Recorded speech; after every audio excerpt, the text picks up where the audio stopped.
last function of central bank. RBI is a custodian of foreign exchange reserves. Foreign exchange जैसे RBI bankers bank है, RBI banker to the government है, तो RBI has the sole authority to issue currency. RBI has the sole authority to create reserves of foreign exchange. Custodian of foreign exchange reserves. एक country के जो foreign exchange reserves हैं वो कहां पे रखती है? सेंट्रल बैंक के पास. सेंट्रल बैंक के पास. RBI is a custodian of cash reserves of commercial banks. RBI is a custodian of foreign exchange reserves also. तो जो भी कंट्री के फॉरेन एक्सचेंज रिजर्व्स हैं किसके पास रहते हैं? RBI के पास. जितनी भी ट्रांजैक्शंस होती हैं फॉरेन एक्सचेंज में, इनफ्लो हो या आउटफ्लो हो, RBI के थ्रू होती है. RBI के थ्रू होती हैं. RBI को इंटीमेशन जाएगी.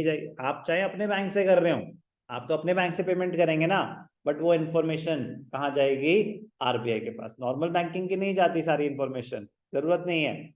फॉरेन एक्सचेंज की एक ट्रांजैक्शन की इंफॉर्मेशन जाती है, because they want to monitor closely the inflow and outflow of foreign exchange, ताकि एकदम से डिमांड बढ़ जाए और आपके पास फॉरेन एक्सचेंज ना हो तो आपकी करेंसी बहुत वीक हो जाएगी, क्योंकि जिस चीज की डिमांड है वो आपके पास है नहीं. उस चीज को परचेज करने के लिए आपको कुछ भी देना पड़ेगा, उस चीज के रेट बढ़ेंगे, फॉरेन एक्सचेंज रेट बढ़ेगा, आपकी वैल्यू, करेंसी की वैल्यू गिर जाएगी.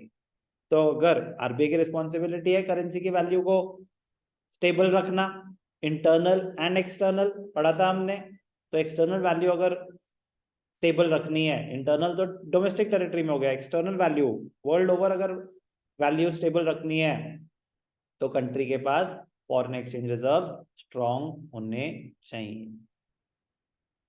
और वो तभी पॉसिबल है जब कंट्रोल्ड है. जब कंट्रोल्ड है, उनको पता तो हो कि भैया रिजर्व हैं कितने. अगर हर जगह रिजर्व मेंटेन हो रहे हो तो उनके पास सारी इंफॉर्मेशन तो होगी नहीं. अरे एक ही जगह रिजर्व मेंटेन होंगे तो इजी होगा, कंट्रोल मॉनिटर करना इजी होगा.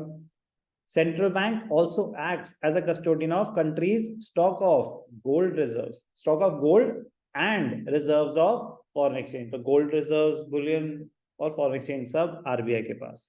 This function enables the central bank to exercise a reasonable control on foreign exchange. According to regulations of foreign exchange, all foreign exchange transactions must be routed through RBI.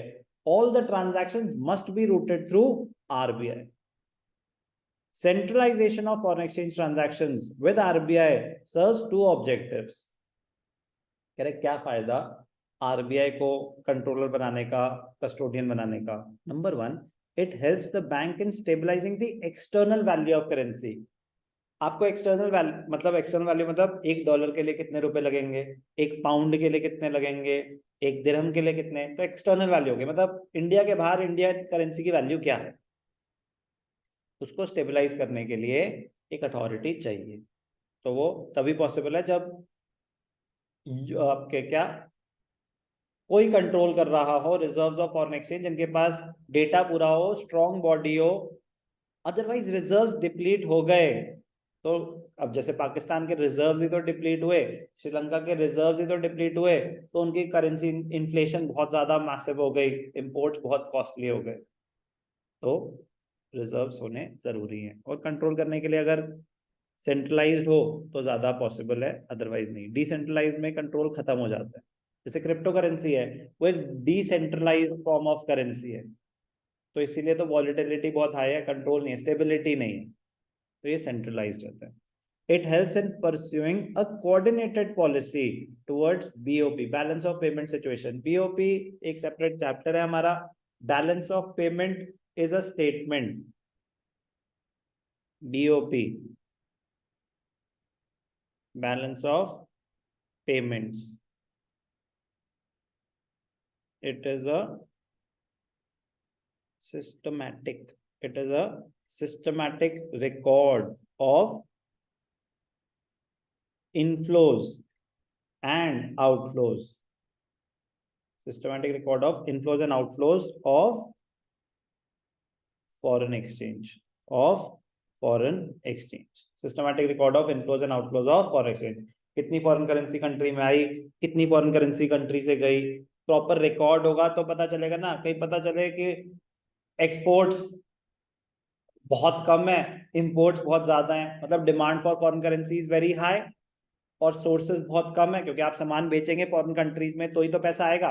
Foreign currency के क्या sources हैं, या तो आप foreign countries में सामान बेचें या फॉरेन कंट्रीज से लोन्स लें, दो ही तरीके हैं फॉरेन करेंसी आने के। इंडियन करेंसी तो ज्यादा दिक्कत हुई तो छाप देंगे, फॉरेन करेंसी थोड़ी ना छाप सकते हैं। तो मॉनिटर करना बहुत जरूरी है कि बीओपी पोजीशन है कैसी, फिर पॉलिसी फॉर्मुलेशन हो पाती है।